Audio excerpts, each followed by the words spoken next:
What's going on, everybody? Welcome to the Wreck Nation. Listen, guys, we are back with some more of the Fat Electrician. Come on. This time, we are looking at America's ace of aces, Richard Bong.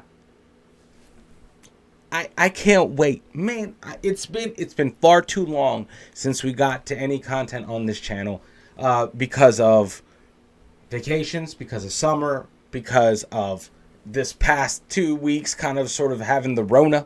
So I'm just getting over that, and you may hear a little bit of that in my voice. But anyway, we are pushing forward. Let's go ahead and let's bring up Nick. Hope you guys are ready for this. Ready? 3, 2, 1. Let's go, guys. Being an ace means that you downed 5 enemy aircraft. Being a double ace means that you downed 10 enemy aircraft. But being the ace of aces means that you downed the most enemy aircraft. Today we're talking about Richard Ira Bong. He is America's ace of aces, credited with downing 40 enemy planes in the Pacific theater of World War II from the cockpit of his legendary P-38 Lightning, Marge, affectionately nicknamed after his wife. And just to be clear, when I say he's credited with downing 40 enemy planes, those are confirmed either by film or by eyewitness. He downed 40 planes. That does not include his probables. That does not include all the planes that he critically damaged first and then let his men finish off so that it could boost their morale. And it does not include the giant crocodile. But we're gonna We're going to get to that right after an awkwardly relevant word from our sponsors. This video is brought to you by War Thunder. They've got over 25... Wait, what? Excuse me?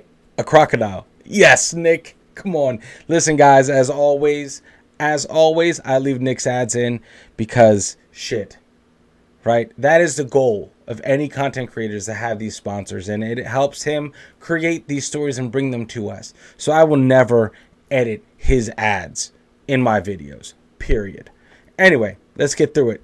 500 tanks, planes, and ships, pretty much all of them between World War II and you can fast forward this if you want to. And my favorite part about it is not only how accurate the vehicles are, but all the historical Easter eggs that they also have in the game. For an awkwardly relevant example, let's say that I wanted to play as a P-38, but I don't want to just play as any P-38. I want to play as Richard Bong's P-38. It's actually possible to get an exact replica of his legendary plane, Marge. It has the red nose cones and wingtips that were unique to him because paint was so hard to come by in the Pacific theater. It has the portrait of his wife and the cursive lettering Marge next to it, as well as all the flags symbolizing his downed enemies. Even the serial number on the side is accurate. And it's not just the paint job that's accurate, it's everything else. You can go in and see what type of engines his plane had. You can see what kind of guns and cannons are in the nose cone. You can see what type of bombs it's capable of dropping. You can see the self-healing fuel tanks, the cockpit, everything. And then after you're done checking everything out, you can actually go fly it and shoot down enemies yourself. So if you wanted to give War Thunder a try, it is free to play on PC, PlayStation, and Xbox. And when you use my link down below, it's going to get you a bunch of freebies to get you started off on the right foot. And then, of course, we do have to give a special thank you to Delete Me. It's the best business model on the planet. You give them money, they make sure that data brokers on the internet aren't selling your personal information. If you like privacy, you're going to love Delete Me. As always, that's going to be linked down below and over at thefatelectrician.com. Let's get back to the video. Little Richard. All right, September 24th, 1920, Richard Bong is born. He grows up on his family farm in Poplar, Wisconsin, an extremely small rural town. His father, Carl, is a first-generation Swedish immigrant, and Richard is the oldest of 9 siblings. Okay, look, I'm not going to beat this into the ground, but I need us all on the same page. Richard Bong is a farm kid from the Midwest that grew up during the Great Depression as the oldest of 9 siblings, okay? Metal, like that's just different caliber. That's where I feel like the middle of this country is where we made all of the legends. For some reason, they share a very similar backstory, guys. Okay, he was probably tougher than me and you combined by the time that he was 8 years old. I'm just going to leave it at that. Speaking of when he was 8 years old, that is actually when fate would step into this story. You see, young Richard, or Dick as everybody called him at this point, was pretty much your average farm kid from the 1920s. He got up before the sun did chores until it was time to go to school, went to school, did the best he could, came home, worked until the sun went down, had dinner, went to bed. But then in the summer of 1928, something amazing happened, or at least something amazing to an 8-year-old that's never seen a plane that's grown up in a cornfield.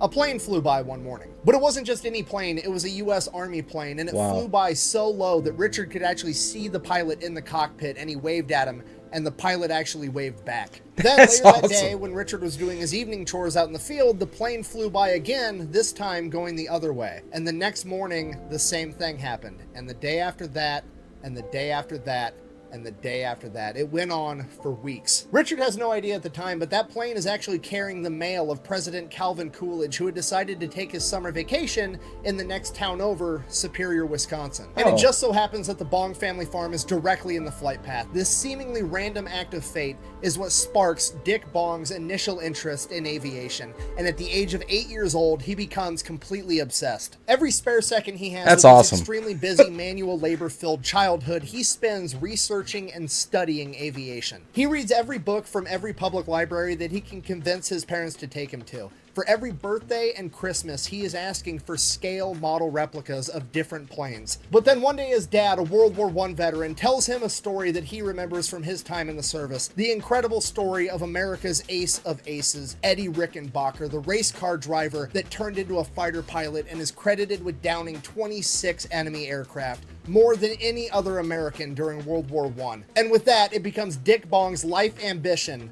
to become a fighter pilot. Okay, but here's the problem with that. At this point in time, America's not... Talk about your heroes, man. Talk about your heroes right there. That's... it. You know, having a 5-year-old son and seeing what sparks that light, you know, and you wanna fuel that. You wanna fuel that. And so credit to Dick Bong's... That's... I don't know how he's getting through that with a straight face, but respect though, you know, right? Respect. Like to seeing his family fuel that passion is awesome. I think that's very important too. Not at war, and generally speaking, whenever a country, particularly America, is not at war, the standards of certain jobs or the entry into the military at all gets raised pretty significantly because they only want the best of the best because there's a limited amount of jobs. When there is a war, they need a bunch of more people, the standards get lowered, we bring a bunch of people in, okay? Now, there's no war, so the standards are very high. If you want to be a fighter pilot, you need to be a military officer and you have to have gone to college for 2 years. Why is that such a problem? He's like 10 when he decides this. So like 1930, the Great Depression started in 1929, okay? During the Great Depression, over 20,000 American schools just closed down and kids couldn't even go to school if they wanted to. And most of the kids didn't want to because they had to stay home and work or go do odd jobs to try to make money so that their family didn't starve to death. So for a farm kid growing up in rural Wisconsin, this is going to be an extremely uphill battle, and despite that, he does it anyways. Wow. He goes to school, he works his ass off, and he is almost the top of his class every single year. And then he gets to his junior year of high school and he finishes it. Problem: his town just doesn't have a senior year for high school, so he can't graduate. So he does the only thing he can do. He figures it out. He enrolls in Superior, Wisconsin High School, 30 miles away, and just figures out how to make it to school every single day and ends up graduating 14th in his class of over 400. Okay, next problem. That's gotta go crazy. to college. Finally, this kid catches a break because there's also a college in Superior, Wisconsin, the University of Wisconsin Superior. So he applies, he gets in, starts going to college. He's not really going for anything in particular. He has zero ambitions of getting or finishing any degrees. He just needs to get 2 years worth of credits to be a fighter pilot because that's all he cares about. And then fate seemingly steps in again. In 1938, so his first year of college, the United States government passes the Civil Aeronautics Act, which is essentially, on paper, what they said it was for was to train the next generation of pilots because commercial flight and a bunch of other things was going to become available on the civilian side. What it was actually for was the US government knew that World War II was looming and they wanted to get as many people trained in flying planes as possible so that hopefully a bunch of them would either volunteer to go into the military or they could then draft them into the military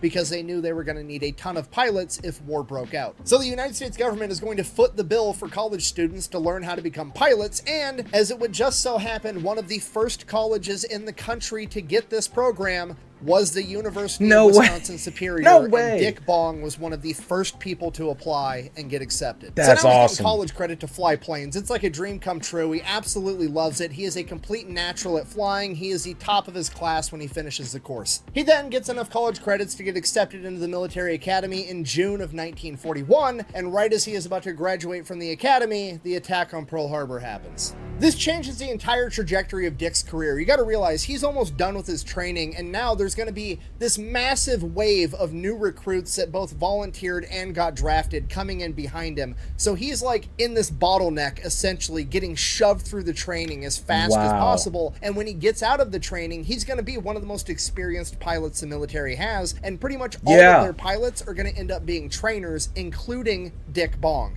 Oh shit. Yeah, I mean that it's kind of like a double-edged sword. Like you want to be, man. So he's coming out of college, just finishing all this knowledge that he's gaining about avionics and flying, right? And because there's going to be such an influx of people, he's going to have to turn around and train those getting pushed through the masses, because he won't have any like battle experience. He'll just know what it takes to be a pilot, but he would never get the experience of flying in a battle because they need him to teach. Damn, that's deflating. Oh, that's a scary thought, because I mean, you have to train. No one else has the qualifications, and there's a bunch of people behind you looking to get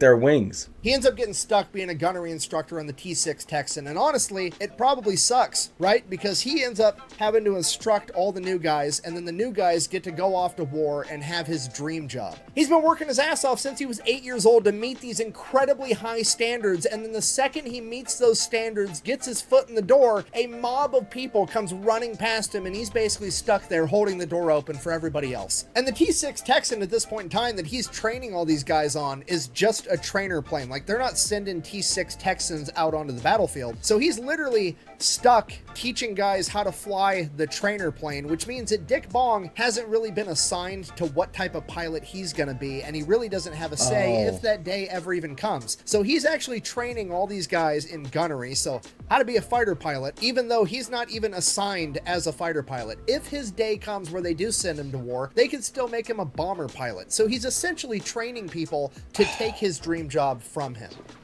All right, kiss my ass. Kiss his ass.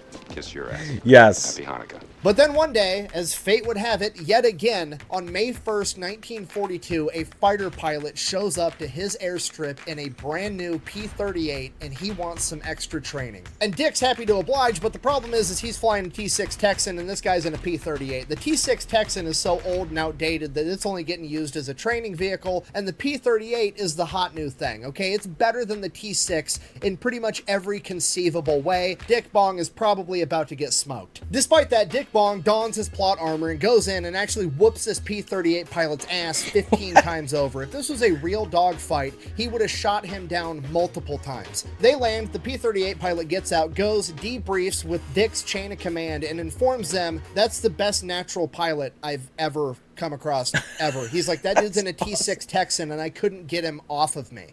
Why is he here? At which point the chain of command's like, maybe we should do something with him. So they assign him to a fighter wing and send him off to go train on the P-38 Lightning. Man. What a story. We can take a minute and fully appreciate how badass the P-38 Lightning is, because it's probably one of the most slept-on planes of World War II, and for that reason, it's probably my favorite. Now, the reason the P-38 gets overlooked so often is because, generally speaking, whenever we're talking about fighter planes of World War II, we're talking about either the European theater or the Pacific theater, and when we're talking about the Pacific, it's usually carrier-based planes that we're talking about, because that was all the biggest battles of the Pacific theater. The Battle of Midway, the Battle of the Philippine Sea. They were all carrier-based aircraft, and the P-38 is not that. We also didn't see it very much in the European theater because it didn't perform very well in the colder temperatures seen at the higher altitudes above Europe. But it was absolutely wrecking house above North Africa and the Pacific theater. It was just taking off from islands instead of aircraft carriers. The Germans that ran into it over North Africa started referring to it as the fork-tailed devil, and the Japanese called it 2 planes, 1 pilot. Yes, I realize there was a shitty joke there about a cup and a couple of girls, but we're not going to make that joke. We're just going to keep moving. Enemy pilots absolutely hated going up against the P-38 Lightning because it wasn't really a fight. It was more or less them getting sucker punched, and then if they were lucky enough to survive, they got to lose a drag race after that. And this is because the P-38 Lightning isn't a fighter plane, right? The first letter in a plane's name is its designation. For example, F stands for fighter, B stands for bomber. So the F-4F Wildcat is a fighter. It starts with the letter F. The B-17 is I didn't a bomber. know that. It starts with the letter B. P Makes sense, actually though. stands for pursuit, like the P-51 Mustang, but it's technically not a pursuit plane either because it didn't meet the criteria. It's just the one that fit the closest. They actually had to come up with a new designation just for this plane because it was so overpowered, they didn't have a category that it fit into. You see, the P-38 was actually designed prior to World War II, so nobody had any idea what aerial combat was gonna look like, so they were just like, fuck it, let's make a plane that's awesome at everything. The committee in charge of developing the P-38 That's literally awesome. just looked around at all of the other types of planes, the fighters, the pursuits, the bombers. It was like, yeah, we want all of the upsides and none of the downsides. Make it happen. The spec sheet that they put out to military Cool looking contractors on plane. what they wanted this plane to be capable of didn't really read like a spec sheet. It read more like an impossible wish list. Nobody even knew if this was possible. They wanted this plane to be able to fly a minimum of 360 miles an hour That's in level fast. flight, which at this point in time was fucking booking it. But I mean, you could build a fast plane, that's not really an issue. Then they also wanted it to have a ton of firepower. They wanted it to have 4 50 caliber machine guns and a 20 millimeter cannon, which, okay, a little bit harder, but you can still build a fast plane that's got a couple of guns on it. They also wanted it to be able to climb up to 20,000 feet in less than 6 minutes. Okay, now Wow. we're really pushing what a plane can do. Oh, and by the way, we also want it to be able to carry 1,000 pounds of bombs while it does it. Which is really the tipping point, because now not only is that borderline impossible, it's also not even allowed, because technically a fighter and a pursuit airplane are only allowed to have 500 pounds of bombs. Wow. They want to double it and make it faster than any other fighter on the market and have more guns than pretty much any other fighter. How so they when do they put that? out the bid for this plane to be built, they're not allowed to call it a fighter or a pursuit aircraft because it exceeds the limitations for those categories. So they're like, fuck it, we're just going to come up with our own category. We're going to call it the Interceptor. Good. Yeah, the committee in charge of developing the P-38 is on some gangster shit. They're like, well, we can't call it a pursuit aircraft because that implies that they might actually get away, and they're not gonna. And we can't call it a fighter because that implies that they stand a chance once we get there, and they don't. So we're actually gonna request an Interceptor, which is some shit that we just made up, okay? The moral of that story is that this should actually be called the I-38 Lightning, not the P-38 Lightning. The problem with this is all just one big ask, and none of the defense contractors think that this is even possible to actually make. Except for one, Lockheed, because they have this new badass aeronautical engineer by the name of Kelly Johnson. If you don't know who Kelly Johnson is, he is the man that would later go on to be the founder of Skunk Works, America's premier top secret plane development program that is responsible for a ton of innovation like the SR-71 Blackbird and the F-22 Raptor. So Kelly Johnson and his crew are the ones that are going to take on the challenge of developing the P-38 Lightning, and it becomes very apparent to them pretty much right out of the gate, it's not possible to do this with a single plane engine like most fighters have, so they're like, we're going to have 2 plane engines. So like, fuck it, let's just take 2 fighters and slap them together. I mean, it works in checkers, why wouldn't it work in aerial combat, right? Jimmy, grab that fighter plane, bring it over here and king me. And just so we're all on the same page, a single one of these engines is more than enough to keep this plane in the air. With 2 of them, this plane is going to be capable of traveling 413 miles an hour in level flight. Wow. To put that into perspective, that's roughly 100 miles an hour faster than any other fighter plane on the planet at this point in time in 1940. He's so fast. He makes fast people look not fast. Not only is it going to be significantly faster, it's also going to have significantly more firepower. Most fighters have like 450 caliber machine guns. The P-38 is going to have 450 caliber machine guns and a 20 millimeter cannon mounted in the nose, and it can carry bombs or rockets. And then on top of that, not only do these massive engines allow it to go faster while carrying more firepower, it also is allowed to operate at a higher altitude, meaning that now they are always going to have the high ground when they enter into a dogfight. So when the P-38s show up, they get to attack you from above at speeds that you can't match, and then if you're lucky enough to survive, they get to just roadrunner themselves out of the equation because they're 100 miles an hour faster than you and you can't catch them. Insane. But that's assuming that they want to run away, because the P-38 Lightnings are also more maneuverable than a ton of modern fighters as well, because the massive dovetail allows them to catch more wind, giving them a tighter turn radius, so they can probably beat you in a dogfight anyways. They are an absolute nightmare to deal with, and Dick Bong is about to go train and become Freddy Krueger. That's awesome. See, I love this. I love how he broke this up because it gives us a little bit of what the plane is. I'm not the plane guy. I don't know what. I couldn't tell you the difference. Like that little classification, that letter before the aircraft name makes sense. F is for fighter, B is for bomber, P is for pursuit, and that's man, I love learning. This is so interesting, dude. What a good history teacher. Like I would have loved to have a person like Nick teaching me history. I would have So by June of passed. 1942, Bong is nearing the end of his training on the P-38. He's exceptional at flying it. He's the top of his class. And then he goes and does something kind of stupid. So he's out on one of his last training flights that he's ever going to have in the P-38. And he decides, you know, it'd be pretty cool since I'm about to graduate and I probably won't get in very much trouble because they're going to send me off to war anyways.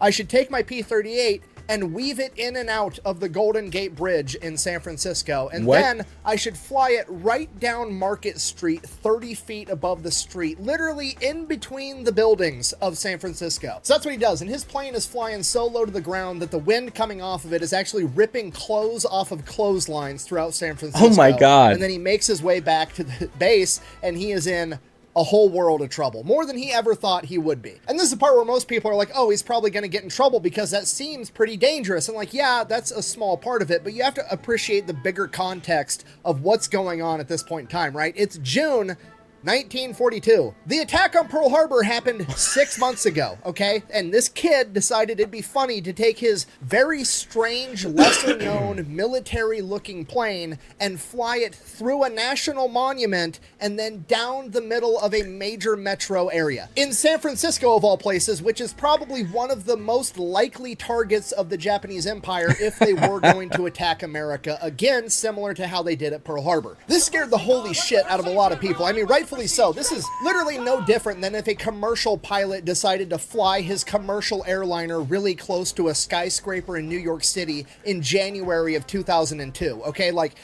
a lot of people are really freaked out by this, and they have a great reason to be. Now, in Dick Bong's defense, obviously he wasn't thinking about that at the time. He's like a 21-year-old dumb kid that's just excited inside of a fucking warplane. Like, a lot of people would have done the same exact thing. He feels horrible, and he gets called in to General Kenny's office, the guy running the entire training program, and he's shitting his pants. He knows that he is about to get probably kicked out of the military, grounded, potentially even thrown in jail. And General Kenny has been following Bong's career closely ever since he showed up at school to learn how to fly the P-38, and he is super disappointed that his top student would decide to do something this stupid. He brings him into the office. Dick Bong is nervous. This kid's shitting bricks. He can barely look the general in the eye, and the general's basically like, dude, what the fuck, man? And Dick does the best thing he absolutely could have done. He just completely owns up to it and is honest and upfront with General Kenny. He's like, look, I'm sorry. I'll take whatever punishment I need. That wasn't my intention. I was just a young, dumb kid, excited, horsing around.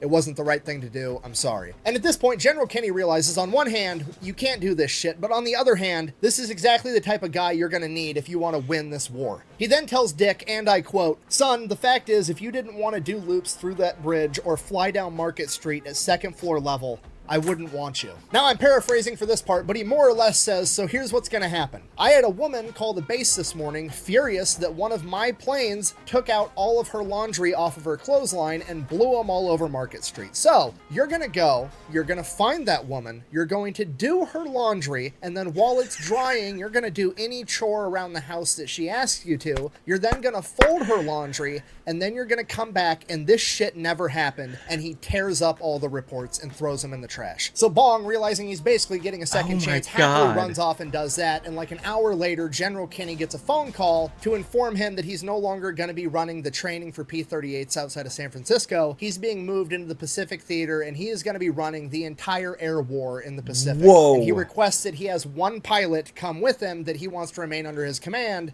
and that pilot's name is Dick Bong. I need your help. I can't tell you what it is. I'm gonna hurt some people. Yes.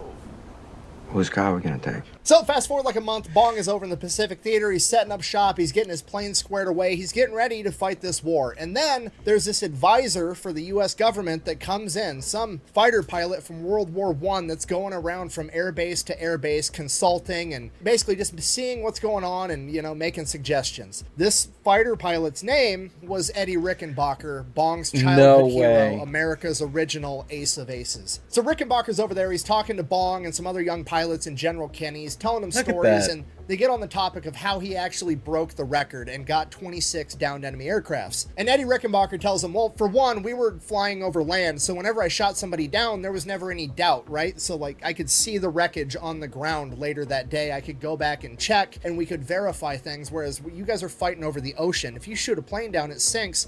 We have no idea if you actually shot it down or not. And the other thing is there's so many Germans in the sky of World War I just had more opportunities than you guys are probably going to have. At this point, Dick Bong chimes in and is like, actually, sir, I hear we have plenty of Japanese to shoot at up in the sky around here. Eddie Rickenbacker kind of just smiles, clearly understanding that this was a challenge from this young pilot. And he says, I'll tell you what, if you can shoot down more Japanese than I shot down Germans, I'll buy you a case of scotch. At which point, General Kenny immediately says, and I'll double it. And then the next man up the chain of command, General Hap Arnold, hears about this and says, and I'll buy a case of champagne. And then the next guy up the chain of command, General MacArthur, says, I'll double the champagne as well. Double it! Then, unfortunately, this gets picked up by the media and they make a big deal out of it. You know, they've got the picture and the headline and it's America's ace of aces, Eddie Rickenbacker, and America's top generals make bets for alcohol with young pilots to down enemies. And there's like a bunch of public backlash because you got to remember, Prohibition was 10 years prior. Alcohol is still very controversial. And a bunch of people feel like, you know, you shouldn't be bribing these young men with alcohol. They should just go out there and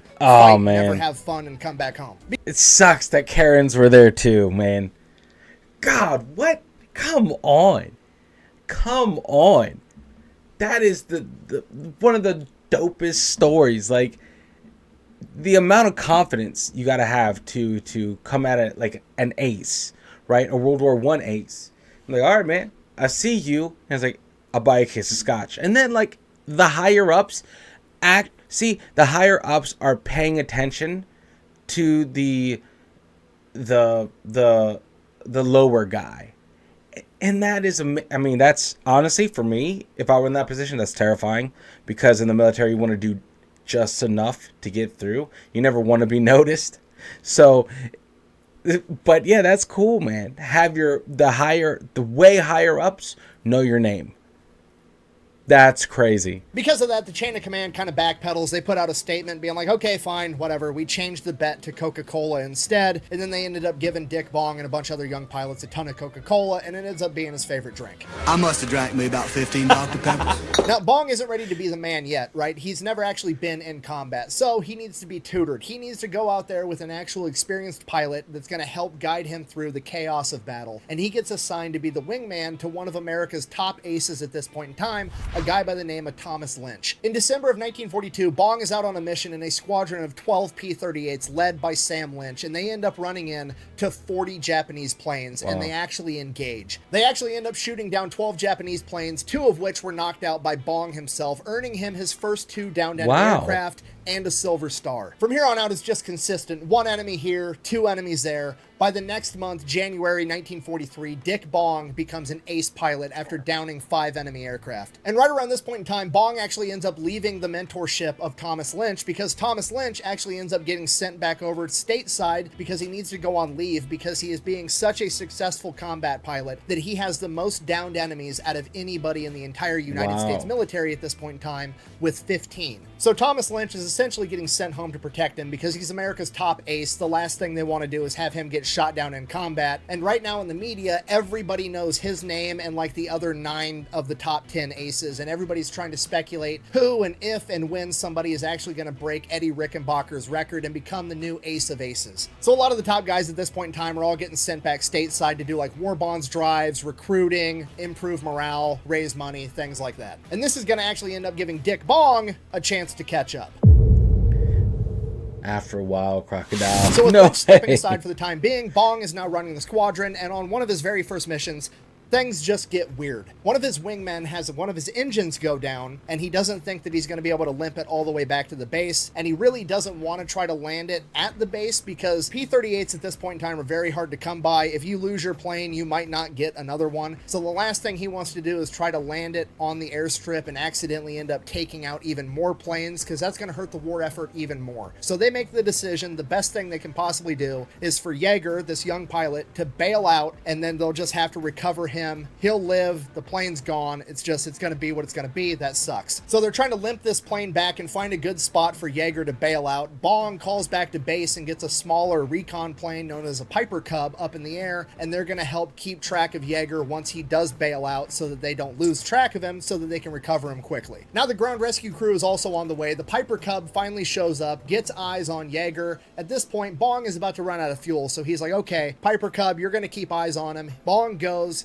back to base, lands, fuels back up, turns back around, and goes straight back to the lake to pull security in case any of the Japanese happen to find them, because the Japanese are well known for opening fire on any downed pilot or rescue crew that they can find. So Bong gets back to the lake. Remember, he's at a super high altitude because he wants to be able to see the enemy from as far away as possible. He's not really concerned about what's going on with the men on the ground. So from his perspective, he sees that it looks like Jaeger's made it to the shore of the lake. He seems to be all right-ish. Maybe he broke his leg. Who knows? We have no idea. The rescue crew, for whatever reason, decided that the fastest way they were going to be able to get to Jaeger was to be able to take a rubber raft across the lake rather than skirting around the edge and fight in the jungle the entire time. So that seems fine. And then there's this big-ass log that's kind of like floating near that raft, right? So everything seems to be going just fine. So Bong radios over to the Piper Cub pilot, and he's like, hey, I'm up above you. If you see anything, if you need anything, let me know. I'm right here. The Piper Cub pilot radios back frantic. He's like, dude, there's a fucking giant crocodile swimming up to the raft right now. That's not a log, that's a crocodile. Bong immediately dives and goes and he strafes this crocodile. And here's the thing with this that I forgot to mention during the P-38 chapter where I talked about the plane. As you already know, it's got 4 50 caliber machine guns, each of which is well capable of killing a crocodile. And then it has a 20 millimeter cannon, which is super duper capable of killing a crocodile. The thing is, it's only got one trigger, and it fires all of them. So yeah, the crocodile's dead. It basically gets aerosolized instantly. The crew rescues Jaeger. Everybody makes it back to the base. Hooray. Then everybody starts giving Bong shit like, hey, you know, we always paint a flag on the side of our plane when we down an enemy. Are you going to paint a crocodile on the side of yours? Should we double back and see if we can get the crocodile's body and make some handbags out of it? What are you guys thinking? Then the media gets a hold of it and they run the story. They got funny headlines like lightning strikes Gator, Gator versus lightning, all kinds of crazy stuff. But regardless, it kind of fuels into Dick Bong's legend, and he is now on everybody's radar as the ace pilot / crocodile killer. I love that, dude. So the media starts giving Dick Bong a lot more attention, but he doesn't pay much attention to it. He just keeps doing his job. He's growing into his shoes as the leader. He's going out, he's leading missions, and then he gets another kill and another, and then 2 more here, 2 more there. Next thing you know it, Bong is a double ace with 10 confirmed down enemy aircraft. Wow. So now, not only is Bong the crocodile hunter, but he is also rapidly catching up to his mentor, Thomas Lynch, for having the most confirmed kills in the entire United States military, and he is now in the running to become the new ace of aces. And right around this time, one of Bong's wingmen requested an audience with General Kenny because he had to tell him something about his star pilot, Dick Bong. This young pilot shows up in the office and tells General Kenny, sir, he's given away Japanese. And General Kenny is like, what are you talking about? What do you mean? And he proceeds to tell this story about how they were out on a mission, and Bong shoots up this Zero to the point that, like, it's going down. The wing is literally tearing off the side of the cabin. At which point, Bong peels off and instructs his wingman to finish shooting that Zero down, even though it was already going down. And this young pilot figures like, okay, well, maybe he's just like training me. Maybe he wants me to get target practice. I have no idea while he's doing this. Then they land, they get back from the mission, and Bong comes up to him and he's like, hey, I saw you down that Zero. I'm willing to sign off on it so that you get that confirmed kill. At which point, this young pilot is like, no, you had that. It was already done. It was over with by the time I shot at it. That's your confirmed downed enemy. At which point Bong is like, look, you shot it last. It's yours. If you don't take it, I'm not gonna, so it's just gonna go untaken. At this point, General Kenny just smiles, tells this young pilot, look, whatever happened, that's between you and Bong. You guys can figure it out. You're dismissed. He leaves the room. General Kenny realizes that Dick Bong is being an exceptional leader. He's not trying to be a glory hog. He's not caring about this race to be the ace of aces. He's just going out there trying to make sure that he gets the job done effectively and keeps everybody as safe as possible. Now, that being said, General Kenny was also kind of interested to find out just how much of a badass his starfighter pilot was at this point in time, so he kind of started to keep track the best he could and try to figure out what Bong's criteria was as to when he took the kill and when he gave it away. And what he was able to figure out was he figured that for every 2 kills that Bong took, he gave 1 away. So Bong could have easily ran up the scoreboard and padded his stats to be an even more impressive pilot than he already was, but he cared about his men more. And this would become even more apparent about a month later. He's racked up 5 more confirmed downed enemy aircrafts, tying him with his mentor Thomas Lynch for 15. If he shoots down 1 more enemy plane, he becomes America's current ace of aces in World War II and the most likely man to break Eddie Rickenbacker's record. And he's out on a mission and he does just that. He downs 1 more enemy aircraft, and then he looks over and he sees that one of his wingmen has an engine down and he's desperately trying to limp his plane into the clouds as a Zero is closing in on him. Bong now has a decision to make. On one hand, he's the new ace of aces. He knows it. When he lands this plane, if he makes it home safe from this mission, he might never fly again. He probably doesn't have to if he doesn't want to. They'll ship him back home to America to sell war bonds where he can party and live up the high life for the rest of forever. He's a celebrity now. On the other hand, his guy needs help. He immediately dives and positions his P-38 in between his friend and the Zero in such a fashion that the Zero either has to veer off course or drive directly into Bong's plane, killing both of them. The Zero veers off, but now Bong needs to get his guy more time to be able to make it into the clouds so that the Zero doesn't get back on his tail. And the only way he can think to do that is to become a more enticing target so that the Zero tries to down him instead. So Bong shuts off one of his engines and then starts jerking the controls left and right and up and down, making the plane look unstable and like he's desperately trying to level it out so he doesn't crash. The Zero interprets this as Bong's about to go down, so he veers off towards Bong because he wants the for sure kill. So Bong basically baits this Zero away from his wingman, and then once he gets far enough away that his wingman's in the clouds and he should make it home safe, Bong starts the second engine and attempts to outrun him, at which point the Zero opens fire and shoots the cab, but Bong is just out of there because his plane is so much faster. See you, chump. Couple minutes later, the Zero ends up giving up. It peels off. Bong's making his way back to the airstrip, and then suddenly the P-38 starts shaking violently, and Bong is like, what the fuck is going on? He's looking around. He turns around and looks, and the ass end of his plane is, well, half of it's just not there. Apparently that Zero hit him with way more machine gun fire than he had thought, and he needs to be able to get this plane down now. Bailing out isn't really an option because there's Japanese all over the place, and they're going to kill him or strafe him with machine gun fire the second he gets into his parachute. So he's got to try to land it somewhere. He knows that there's a nearby island that the Marines had just captured that they were working on building an airstrip on, but it wasn't finished yet. Okay, not a great option, but it's literally the best option he has. His options right now are land in the jungle or land on a partially built runway. So he opts for the runway. He radios ahead to the base like, hey, get the construction crews off that runway. I'm coming in hot. I'm about to wreck my plane. So he goes in, he lands, does everything he can to get this plane stopped in time, but it's just not possible. Ends up overshooting the runway and driving into the ditch in front of it. While he wasn't able to stop all the way on the runway, he was able to slow down enough that the ditch stopped him and he was able to walk away without a scratch on him. Upon inspecting his plane, he had been hit over 50 times from the Japanese Zero, with multiple rounds being stopped by the cockpit armor and saving his life. That's Dick Bong crazy. had almost died, yet somehow not even gotten hurt. It's a classic case of plot armor, and he is now also the top ace in World War II, and he doesn't even have a plane. That P-38's complete garbage now, and for most pilots, if you lost your plane, you probably weren't going to get another one for a long time, meaning that you were going to be grounded. However, this is Dick Bong, the top ace of World War II. They got him a new plane in like 2 weeks. So that's great, but the real problem that comes into play is now General Kenny's chain of command, you know, the top bosses are like, okay, well, your boy Bong is the top ace of World War II right now. We need to get him home. We need to keep him safe. We don't want him getting hurt. Sucks. He's a celebrity. He's the crocodile killer. But General Kenny knows Bong better than any of these guys, and he knows that Bong isn't interested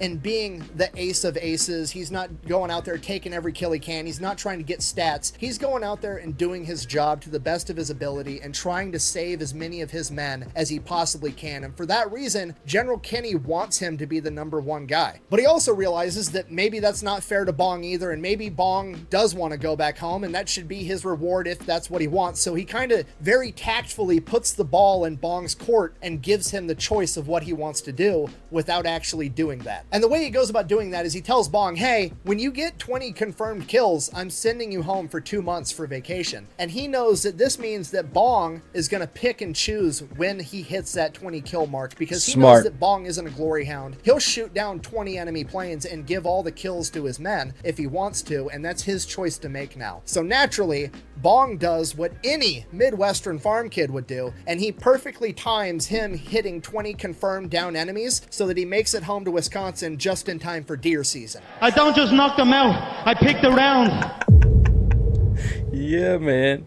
So Bong gets back to America. They parade him around. He's in the newspapers. He's on the radio. They're interviewing him. He's doing war bond drives. And after a couple weeks, he's like tired. To the chain of command, he's like, look, I just want to go back home to Wisconsin, see my family, and hunt some deer and be left alone for a little bit. Can I do that? And they're like, okay, yeah, fine. You deserved it. Go ahead. They get him a train, takes him up to Superior, Wisconsin. And he gets to Superior the night of homecoming for the University of Wisconsin Superior, his former college. And he goes to the homecoming event, ends up bumping into the homecoming queen, and they end up becoming a thing. Which, I mean, A, obviously that happens. I mean, look at the guy. He's clearly the main character. Obviously, he's going to get to date the homecoming queen. However, B, this is kind of a crazy scenario to think about that probably happened all the time in World War II, right? I mean, could you imagine being like a high school senior or a college freshman or sophomore that was a dude going to school at this point in time trying to score a girlfriend? Like, you go up to the homecoming queen trying to hit on her thinking you're hot shit because you played varsity football, then you find out that she's already being hit on by the deadliest fighter pilot in United States military history. You're just always happens completely like that, outclassed. right? Like, you never stood a chance. You haven't even got a name tag.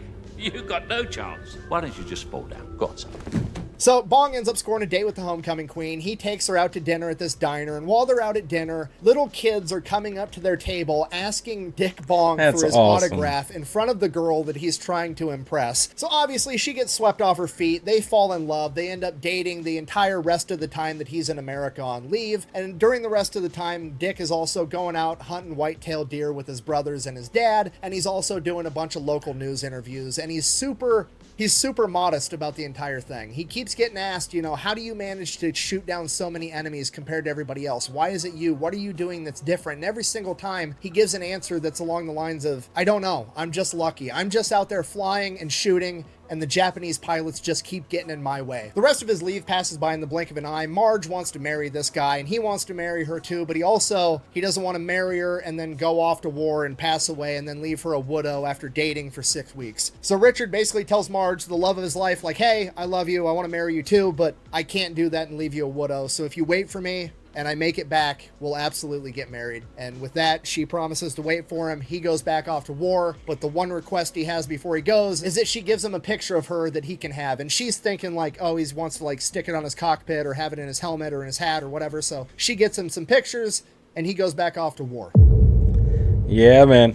Come on. So Bong gets back to the Pacific Theater, and he had a little bit bigger plans than having that picture inside of his hat. Because he's, you know, Top Gun, he's the ace of aces right now, he's going to get a custom paint job. That's not an option for a lot of other pilots or other planes, especially in the Pacific where everybody's so short on supplies, but he's the top guy. If anybody's going to get a custom paint job, it's going to be him. So he's getting red nose cones, red wing tips, and he's getting that picture painted right on the side of his plane with red cursive that says Marge, and that becomes the name of his plane. He then gets teamed back up with his buddy Tom Lynch because he's back in the picture now too, and then they both get pulled into General Kenny's office, and they both get told they're no longer going to be attached to the same fighter wing that they were last time they were here, and they both promptly kind of recoil and freak out a little bit, thinking that they're going to ground both of them because they don't want to risk their top pilots. General Kenny, on the other hand, had a completely different idea because he kind of decides he's just going to cut them loose. Basically, you guys are freelancers. You can come and go on whatever missions you want whenever you want to. You're the top dogs. Awesome, he man. realizes that this war needs heroes, and these are the best two men to do it, so he's just going to let them do their thing. And this wasn't just unique to these two. The U.S. Army Air Force had actually started doing this with all their top aces, and it ended up being a great strategy and a great plan. It seems weird to us to just kind of let guys pick and choose what missions they go on, but you got to realize at the time,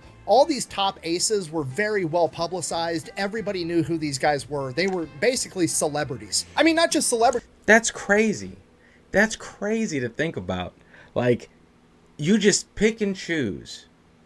Pick and choose what you want. Pick and choose the missions you want to go on. Like, you're good enough. Like, we trust you enough to complete the task. And you just carte blanche. Whatever you want, here it is. Just shoot them down. Just shoot the other guys down. You know?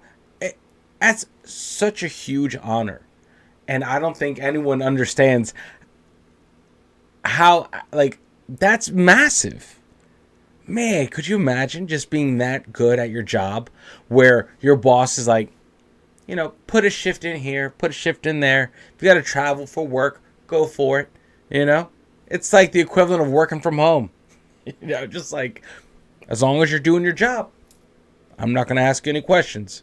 Take it back a little bit. Can choose what missions they go on. But you got to realize at the time, all these top aces were very well publicized. Everybody knew who these guys were. They were basically celebrities. I mean, not just celebrities. These guys were like superheroes to everybody else. You know what I mean? So like, if you were a new pilot in World War II and you found out that Dick Bong and Tommy Lynch wanted to go on a mission with you, you felt like you were going to be invincible. I mean, it's the modern day equivalent of like walking up to a GWAT veteran that's about to step out behind the wire to go on an infantry patrol and being like, oh, hey, Private Johnson, did you want Rambo and the fucking Terminator to go on this mission with you? Like, yeah, I do, actually. That'd be dope. So it worked out absolutely incredible. It boosted the morale of pretty much everybody because everybody got to be in the proximity of basically what amounts to a superhero. And then on top of that, it made it impossible for the Japanese to know, like, okay, well, this famous aviator's in this unit, this famous aviator's in that unit. Now they're just moving around all over the place. So at any given time that you try to engage the American Air Force,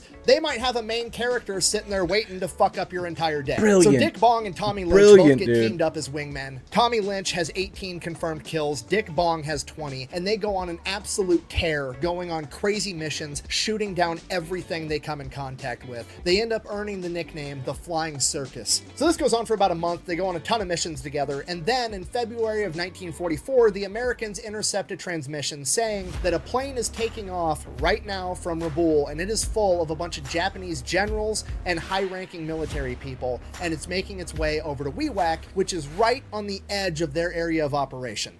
What are you waiting for? Chinese New Year? Go, go, go! Kenny immediately sends Lynch and Bong, I mean, full sprint to the planes on the airstrip, taking off, just the two of them. They fly all the way there, 400 miles an hour, just maxing out their P-38s, trying to get there in time. They hit the Wewak airstrip, and this transport plane with all the military officers just landed, and it's taxiing towards a shelter building. It is at this point that Lynch radios over to Bong and is like, hey, we were in such a hurry to get here. I don't have any of my sight markers set up to be able to shoot accurately. You're gonna have to take this shot. So Bong dives down, strafes this plane, arcs back up, gets ready to do a U-turn to make a second strafing run when the plane blows up completely, and they both dip. They bounce. They're gone. They make their getaway. Now, shooting a plane that's on the ground doesn't count towards your tally for the ace of aces. However, inside of that transport plane, it was later confirmed that there was a major general, a brigadier general, and their entire staff. So that one plane had a much bigger impact on the war than any singular zero could have ever had. And this really goes to show Bong's integrity, because all he had to do to get that transport plane to count as an aerial victory for his tally for ace of aces was to say that it was like a foot off the ground and it was about to land. His buddy Tommy Lynch would have absolutely signed off to whatever he said, and then that would have counted. But Bong didn't want that, because that's not what happened. He didn't care about padding his stats, because he didn't care about any of that stuff. Awesome. He was just there to do his job. 1 month later, March 1944, Bong and Lynch are out on another mission, and they are strafing Japanese ships inside of the harbor. They make their first pass, they strafe these ships,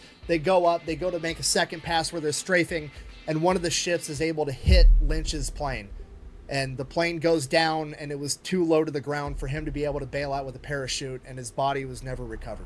General Kenny, being essentially what amounts to Bong's guardian angel at this point, said that Bong appeared to be handling the death of his friend fine. However, I mean, it can't be fine, right? No. Even if you're putting on a strong face, you know that shit hurts. So he had ended up giving Bong a mission where he was going to taxi down to Australia, and he was going to fly a new plane back, and he had radioed down to Australia, and he told the commander that was in charge of this new plane that Bong was being sent to pick up, hey, I'm sending down one of my guys to pick up this plane and drive it back. That plane is not going to be ready for at least 2 weeks, and if it is, I'm going to demote you at least 2 pay grades. Do you understand? Shit. And this was General Kenny's creative way of getting Bong leave without making Bong feel like he was taking leave. To make Got things it. even worse, during this time while Bong was away, some random pilot needed to go on a reconnaissance mission, and his plane was being worked on, so he's like, oh, well, I'll just take, Dick Bong's famous plane with the custom paint job that everybody Yo. knows as Marge, and I'm just going to fly out on this recon mission. I'm not going into combat, shouldn't be an issue, and he ends up crashing the fucking plane into the jungles of New Guinea, and it was never found ever again. Until like 2 months ago. So in 2024, they actually did track down this plane. They found it, and fun fact, the only way they were actually able to identify it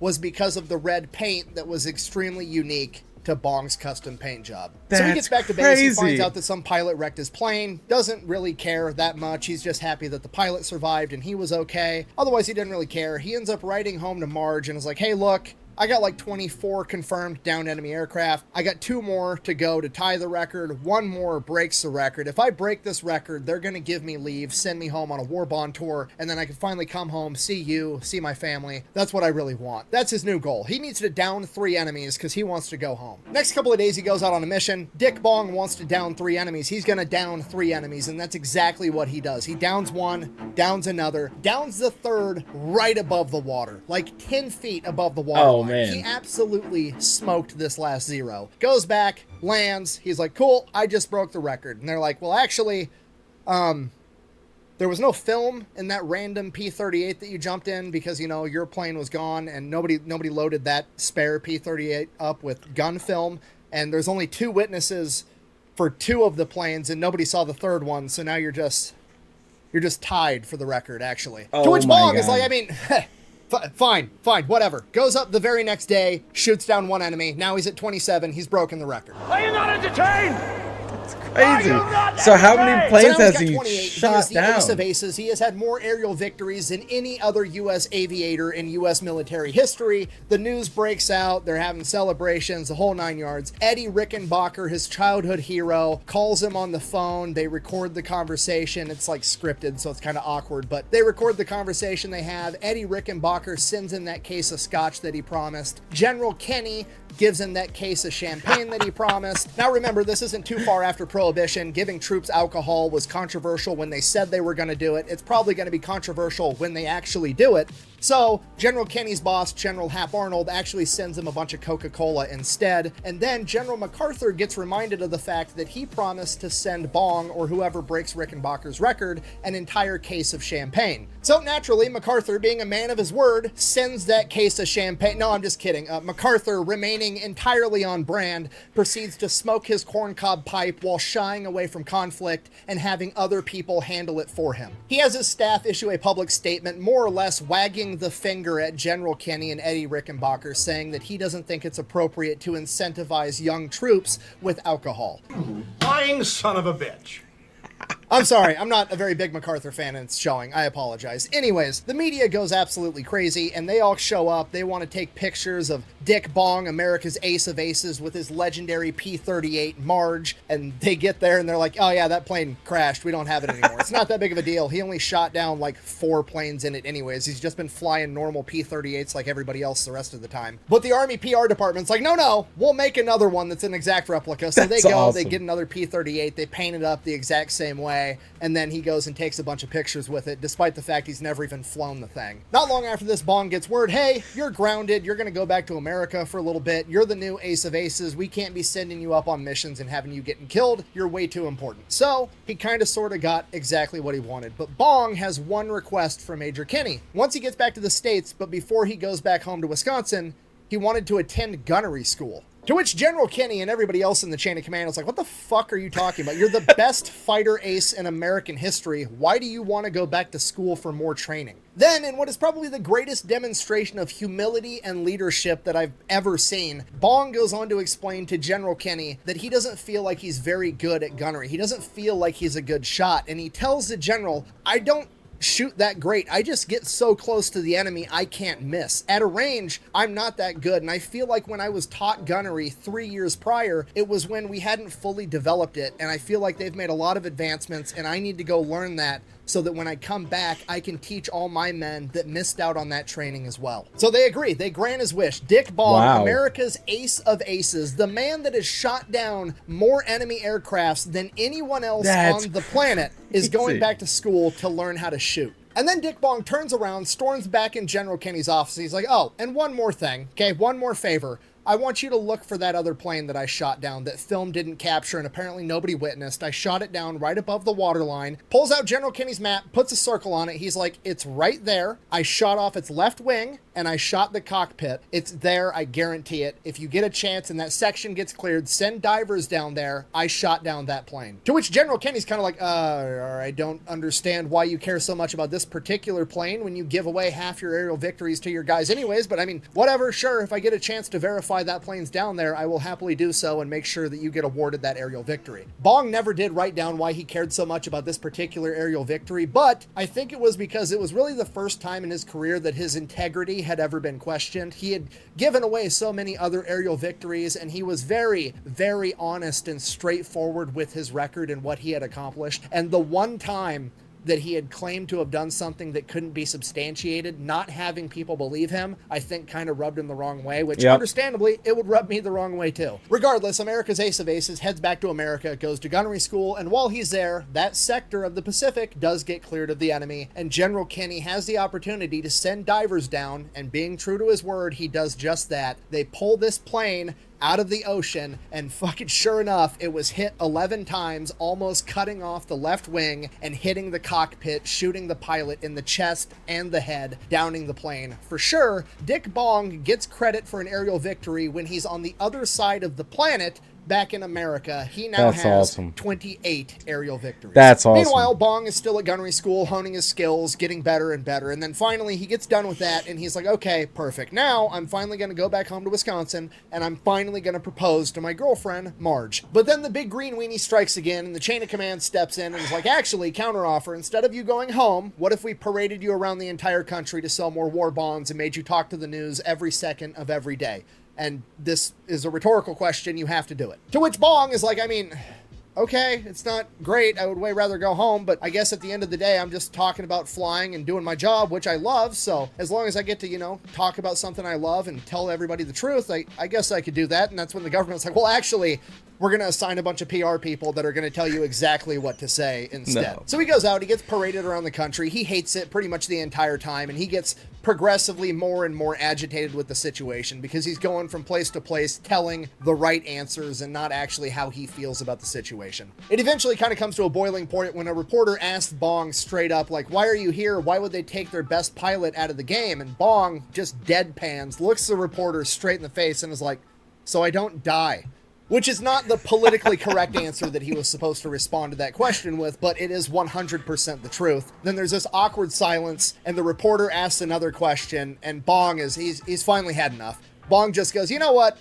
Just ask that guy over there. He's the PR guy. He knows all the answers. I gotta go. And he leaves. After that, the chain of command is like, okay, fine. Just go back home to Wisconsin. You've earned it. Have some time off, and then we'll figure out where to go from there. So he makes his way back to Superior, Wisconsin, finally catches back up with Marge, and he wants to propose to her, but there's reporters all over him all the time. And if it's not reporters, it's his family. If it's not his family, it's friends that want to catch up with him. And if it's not friends that want to catch up with him, it's just random strangers that want to meet Dick Bong, America's ace of aces, the war hero. The man is just trying to propose to his girlfriend Marge, and he can't get 5 seconds alone with her. The only alone time this guy gets is when he's taking a dump, and it's driving him nuts, okay? And then one day, finally, he's had enough of this shit. He's in the car with Marge, and he pulls over on the side of the road, and he gets out in the middle of a cornfield and proposes to Marge, and she says yes. And then the media finds out about that, then they want to interview him about that, and it just makes the attention factor that much more intense. And finally, he's like, okay, I have to find a cockpit. I have to get back up in a plane to get away from people so I can have a moment to think to myself. So he's like, okay, cool. He goes to the nearest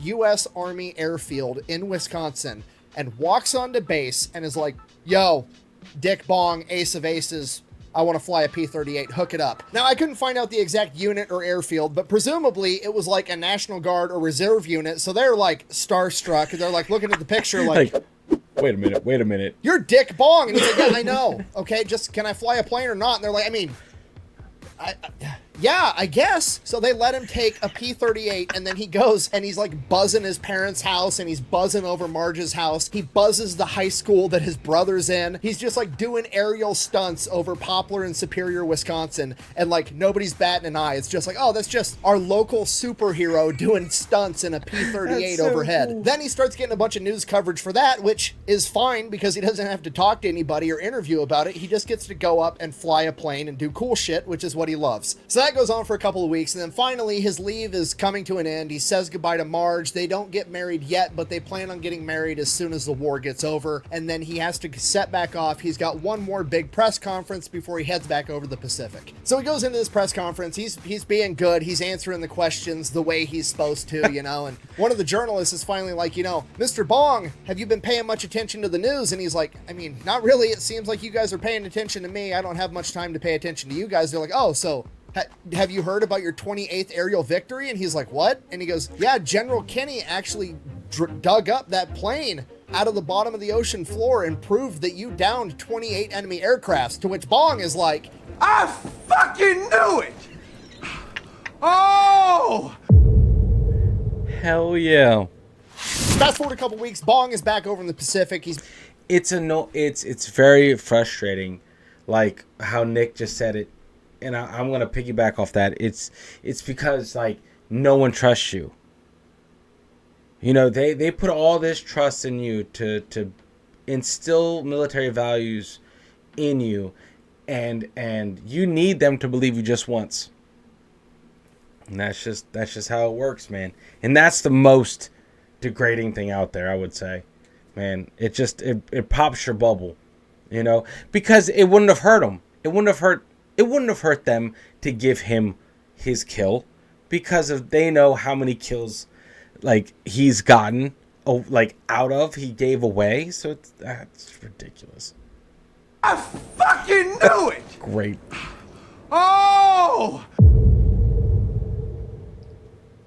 Fast forward a couple weeks, Bong is back over in the Pacific. He's meeting up with General Kenny, and he's like, okay, here's the plan, Bong. You're going to be an instructor. How about that? And Bong is like, counteroffer, what if instead I do a little bit of instructing and then I get back up in the sky and shoot down all the enemies so I can end this war and go back home and marry my girlfriend? How about that? And General Kenny is just like, you know I can't send you up there. You're the ace of aces. I can't have you getting hurt, okay? And you're going to end the war faster if you're a teacher, right? Because if you train 100 new pilots how to shoot and fly better, and you make them even 5% better, and that 5% translates to one more kill for every guy, you've taken down 500 enemy planes, not just the 20 or 30 extra that you can take down yourself. To which Bong is just like, I know, I understand that, but also, I want to fly. It's literally all I've ever wanted to do. It's my whole shtick. I've worked for it my whole life. I don't want to talk to the news. I don't want to be famous. I don't want to be the ace of aces. I just want to do my job. To which Kenny is like, I know, okay? Just, look, train a bunch of guys first, and then if that goes well, I'll figure out some way to get you back up in a P-38. To which Bong is like, okay, fine. For General Kenny, I'll do it. General Kenny's been my number one guy the entire time, ever since I was in flight school. He's always had my back. If he says he's going to do this for me, I know he's going to make it happen somehow. So Bong goes and proceeds to be the best instructor that he possibly can be. He's going around the Pacific from airfield to airfield, from island to island, training all the P-38 pilots with all the new gunnery techniques that he's just learned and mastered, as well as all the flight techniques that he already knew. And Bong is such a good instructor that after like 6 weeks, General Kenny can actually see in the after action reports that the accuracy and the engagement distances are both increasing for all of the P-38s in the Pacific theater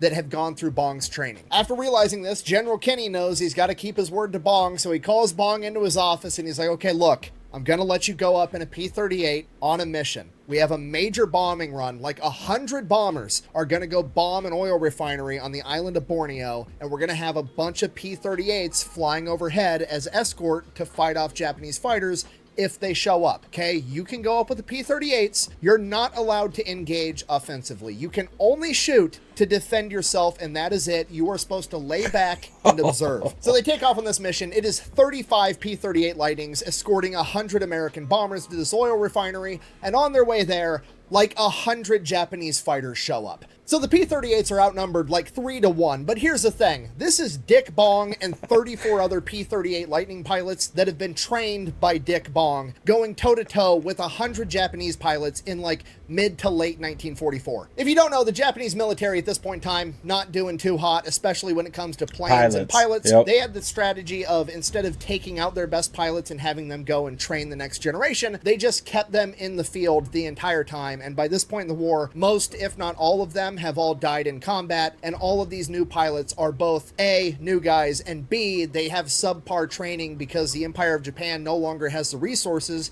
to get them adequate flight time before sending them into battle. And the point I'm trying to get across is that despite the fact that the Japanese had a pretty significant numerical advantage, they still proceeded to get their asses whooped by the P-38 Lightnings. By the end of the skirmish, they had lost 1 P-38, and Wow. the Japanese had lost 60 planes. They then proceed, Wow. bomb the oil refinery, come back, mission was a huge success, and then Bong writes his after-action report, turns that into General Kenny. General Kenny, getting ready for bed at night, I presume, having a nice beverage, decides that he's going to read the after-action reports of his #1 guy, and Bong's after-action reports really haven't changed that much at all. He's still very straightforward, very concise, brief, not braggadocious whatsoever.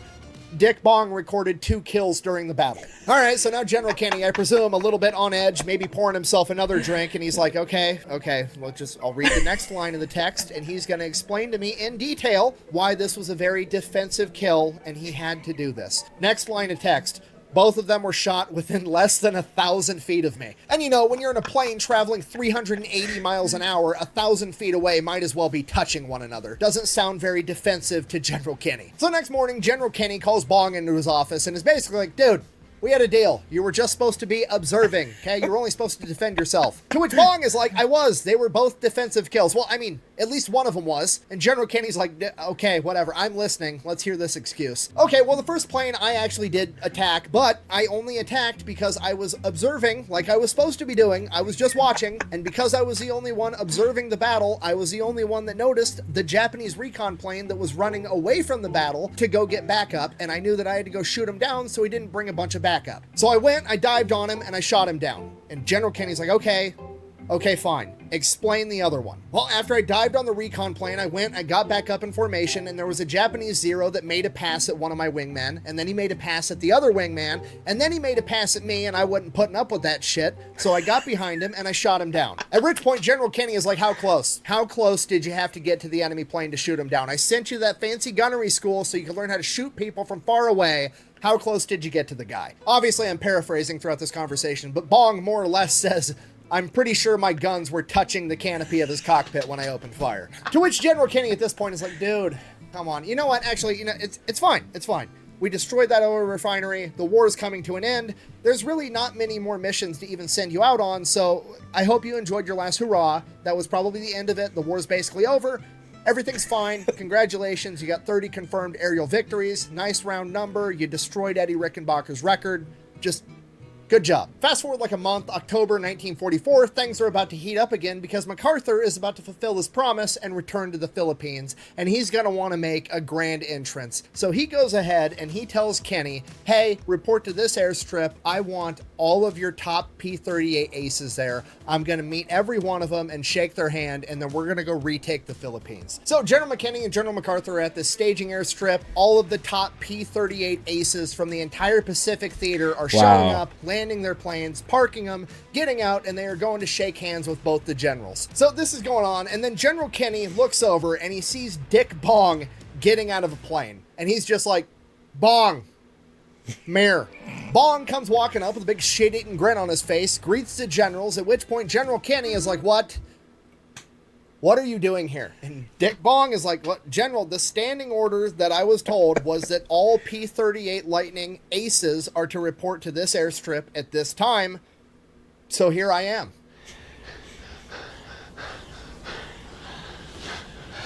I mean, he doesn't come out and say it, but he basically says, you know, you guys thought you were going to have a badass convention and I wasn't going to show up, really? So General Kenny is like, Bong, did you take that order to mean that we were actually going to let you fly combat? To which Bong replies, I don't know, can I? And as soon as he says that, the alarm sirens start going off because the radar array has picked up 5 enemy planes headed towards the airstrip. Bong pretty much yells dibs and runs out to his plane and gets airborne. And 4 other ace pilots are looking like, was that Dick Bong? We better follow him. So they go with him. They go up there, shoot down 4 of the 5, no problem. And the other one gets away.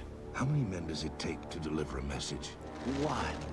And one of those kills goes directly to Dick Bong. He's been there for a total of like 15 minutes. He's already scored an air-to-air victory in front of 2 of the generals and pretty much everybody else. The very next morning, Bong volunteers to go out on a non-combat recon mission by himself early in the morning, you know, kind of trying to make it up to the chain of command. Like, hey, I can be here. I don't necessarily have to go out on the combat missions, but I love flying. I want to help you guys. Like, even if it's just flying out and looking for another airstrip because this one's kind of cramped, I'm happy to do it. That was his intentions. He gets airborne first thing in the morning by himself, and as soon as he gets up in the sky, the fucking tower radios him and is like, hey, we've got 2 enemy planes coming towards the island. And Bong is like, bear in mind, at this point in time, Bong can still only fight defensively. However, he's the only one up in the air that's going to be able to stop these 2 planes before they strafe the entire camp, so sounds defensive enough to him, and sometimes the best defense is a good offense. Yep. So he asks the tower, tell me where they're at. The tower tells him where they're at. He makes a beeline towards these planes to intercept them in his interceptor. As Major Bong is making his way to intercept these 2 Japanese planes, the sirens are going off down on the ground because the camp is about to get strafed with enemy gunfire. And people are start scrambling, they're running around, they're trying to get planes up in the air, and then eventually everybody realizes, oh shit, Dick Bong is up there, and everybody just gets to stop and gets a front row seat to watch the ace of aces down 2 more enemies by himself, and then he comes back down, lands completely unscathed, and it's just the most main character shit that has ever happened in human history. During this time, Major Bong's writing back home to Marge, and he's like, look, I'm doing good, I got 36, I think if I can get 4 more, I'm gonna hit 40, nice even round number, and I think they'll finally let me go home because they won't want me out here getting killed. That's his aspiration.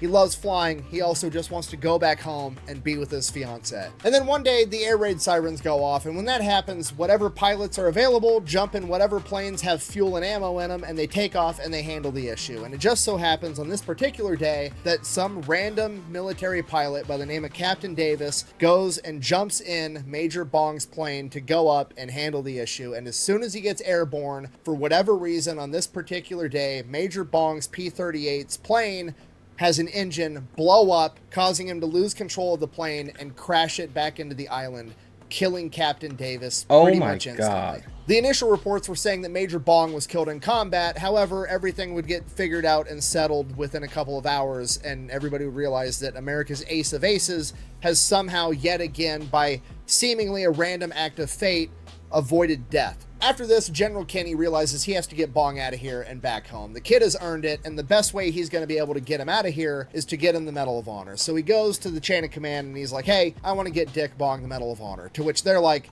okay, for what? And he's like, what do you mean? I'll tell you what. What? Here's the dates that he's been in the Pacific Theater. Point to a random date on the calendar. I'll tell you what he did on that day that probably deserves this Medal of Honor. So General Kenny ends up writing up his Medal of Honor citation for shooting down 8 enemy planes between October and November of 1944. Despite his paperwork being expedited and rushed, Major Bong still manages to shoot down 2 more enemies while that paperwork is getting finalized and before he's actually awarded the Medal of Honor. So he actually shot down 10 enemy aircrafts in that span of time. They couldn't go back and change the paperwork to give him credit for the other 2 on the citation without restarting the entire filing process, so they just left it because the ultimate goal was to actually get him out of theater. So December of 1944, they have a ceremony, he is awarded the Medal of Honor, and the very next day he goes out on a mission and shoots down 2 more enemy planes, bringing his total to 40. The day after that, Bong gets told to report to General Kenny's office. Bong does so. General Kenny sits him down, and Bong already knows what's coming. He is informed that his career as a fighter pilot is over, and that he's going back home. Man, oh man. By January of 1945, he's back in America. He's doing some PR stuff, doing some war bond drives, and by February, he marries Marge, and they go on their honeymoon. That's great, After their dude. honeymoon, Major Bong and his new wife are to report to California, where Bong's new assignment is going to be working for Lockheed as a test pilot for America's first fighter jet, the P-80 Shooting Star. Wow. This goes on for a couple of months, and on August 6, 1945, the same day that America drops the atomic bomb on Hiroshima, Major Bong goes up for his 12th test flight of the P-80 Shooting Star. Shortly after taking off, black smoke starts billowing out of the engine and he begins losing control of the aircraft, but he's over Hollywood at this point, and if he just bails out and ditches the plane, he doesn't know where it's going to land. It could land in somebody's house, it could land in a school, so he decides that he's going to stay in the airplane and guide it and find an open field to crash this plane into, but by the time he can guarantee that this plane crashing isn't going to hurt anyone, he no longer has time to bail out and have his chute inflate, and he plummets to his death. Oh, the very my next God. day, newspapers all over the country read something along the lines of atomic bomb hits Japan, Major Bong killed in jet accident. Major Bong was 24 years old when he passed away. He worked his entire life to become a fighter pilot, and he ended up being the greatest fighter pilot in American aviation history. He wasn't trying to necessarily be the best fighter pilot. He certainly didn't care about being the best fighter pilot. He just was. He flew 146 combat missions in World War II when the average pilot at that point in time only flew 30. He's credited with downing 40 enemy aircraft, and that's not including all of the probables, and it's That's certainly not crazy. including all of the ones that he basically shot down and let his men finish off so that it could improve their morale. So in conclusion, that is the absolutely incredible Dude, story legend. of America's ace of aces, Richard Bong. Legend. Thanks for watching. 40 Best way to support the channel is kills. Go check out some merch at thefatelectrician.com. Quack bang out. Man. I wasn't That's about to dope. cry. Onion cutting ninjas have infested my office again. I gotta go. God, man. I don't blame him. Wait, I gotta do announcements. First of all, don't forget to go check out War Thunder. You can fly a P-38 for yourself. Secondly, I'm giving away this custom gun cabinet. All you have to do to get entered to win is to go over to my merch store and buy any product. Doesn't matter which one it is. Every product you buy counts as one entry to win that gun cabinet. Second place is getting one of these custom pistol lock boxes. Cool, man. And third place is going to be getting a care package from Wiley X, my favorite shooting glasses company. So yeah, if you were ever going to get some merch, now's the time. Maybe you'll win something cool on top of it. Other than that, I know this is a really long video. I hope it was worth it. Thank you for Yeah, watching. man. That what Quack a bang out. what a great story, man. Is that it? Man. Well, folks, it's a very happy day for me to be back here on this Mother's Day, be along with my mother and the mothers of these two other boys. And it'll be a much better day all around when we can get all the mothers of all the boys back together again when this thing is over. Being an ace Man. means that you down 5 enemy aircraft. Being a double ace means that you down... What a story. What a story, Nick. Nuts. Richard Bong, legend. Ace of aces. Come on, man. 40 in the Pacific Theater? That's crazy, dude. Oh, man. I love Nick's storytelling. I love these, that he picks these legends, these heroes to make these stories on, because they're awesome. Man, I hope you guys are still here watching this at the end. I know it's a long video, but my God, man, what a tale, what a tale, what a legend. This will be under the Fat Electrician reactions as well as the Legends of Battle playlists. Guys, thank you so much for hanging out with me. Thank you so much for rocking with me and the channel. Guys, don't forget, remember on Rumble, that is where we are doing our World at War for the time being, because they are blocked on YouTube. And I'm not going to be editing World at War on YouTube, for YouTube. Shouldn't be edited. Should just be through and through. So that link will be in the description, probably in the pinned comment.